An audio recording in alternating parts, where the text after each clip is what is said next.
It's both stupid, bold and extremely awesome to give me the keys to the brand new KTM Super Duke R 1290. And then the keys to a racetrack. Pooh!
This is the KTM 1290 Super Duke R, and it is called a beast for a reason. 1300cc, 180 horsepower, 140 Newton meters, and then with a weight at only 198 kilos. Just try say those numbers together. I don't think I have to tell you that this is not a beginner's bike. But nevertheless, an engine like this needs to breathe. So therefore KTM has done a very cool solution where they have placed a huge intake in between the headlights. In here, there's a huge intake that forces air directly into the combustion chambers. A very nice detail now that they have already designed this splitted headlight, full LED of course. There is only a few bikes on this motorcycle market that gives me this tunnel view when riding.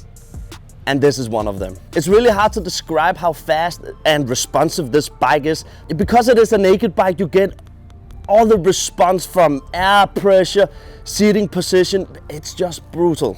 And when I got the opportunity to test 180 horsepower, the only place on earth to do that is on a racetrack. Top-notch, fully adjustable suspension, of course, from WP. Front and back. The brake calipers is of course Brembo's Stylema, and then it comes with the Bridgestone S22, 200mm in the back and then 120 in the front. I have always been a sucker for KTM's design, and the 2022 Super Duke R is no exception. Aggressive, sharp, and then always with these very stylish graphics. And if I have to be completely honest, I really don't know what KTM is doing with this blue color, and maybe they're just trying something new, but luckily you can get it in other colors. I think this bike looks totally badass, and it's just one of those bikes where all the lines, they're nailed. Let's talk about the ergonomics for a second. Because it is a naked bike, you get a far more upright position with your back, and then you have this semi-closed leg position, and on this one you get a far more closed than only semi-closed. It is pretty uptight with your legs on this bike. And where KTM really stands out from the crowd, it's because they are incredibly slim. And of course it's not as slim as the 890 Duke, but it's still very slim to begin with. And now I'm being really harsh, but it almost felt like I was sitting on a regular bike. But now that I have tried it for a couple of hours now, of course I'm getting used to it, but I can also see why. Because when I'm on a track, I crawl all over the bike. And with a bike that's more slim than others, that is a huge plus. And now I'm actually kind of like it. So it was really nice to try something that you didn't like first, but now it just makes sense why. An adjustable 760mm handlebar, and then the seat, it's nothing to write home about. It's not bad, it's not good. It's there, but the seat is not the reason why you buy this bike in the first place, so I don't care too much about it. If we have to talk about the electronics on this bike, I think it's far more easier to tell you what this bike hasn't, but of course this bike comes with a 5-inch TFT display. But a nice little feature is that it's actually angle adjustable.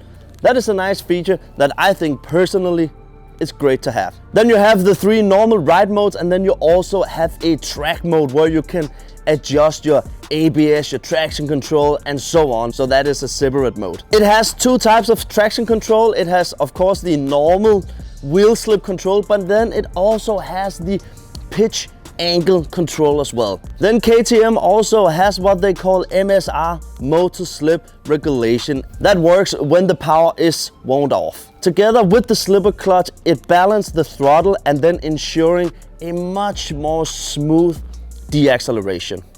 That is a huge plus on this bike, but of course a bike like this have a system like that, and it's really handy on the track that we are on today. Then it also comes with Supermoto ABS, that is what KTM calls it, and that's just being able to lock off the brakes on the rear wheel and then power slide into the corners. Cruise control, tire pressure monitoring, it's keyless, and then it also has auto cancelling turn signals. So when talking about a bike like this in this price range, nothing is missing. It has the big electronic package, ride-by-wire, everything just run so smooth. I've said it a lot before in the past, but KTM is also making the best interfaces for their TFT display. Super easy to navigate in, and then it also has these custom 1 and custom 2 buttons, and I've installed mine with ride modes in one of them and then the launch control on the other one.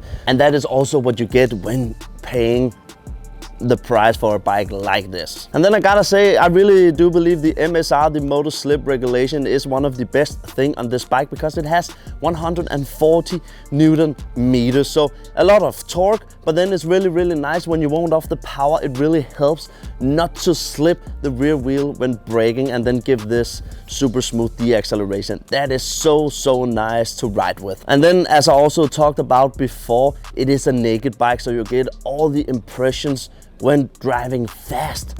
But when that's said, normally the older beasters, the older Super Duke R models, they were too brutal. I didn't think that they were brutal for a reason, but I didn't think it was well balanced like this is.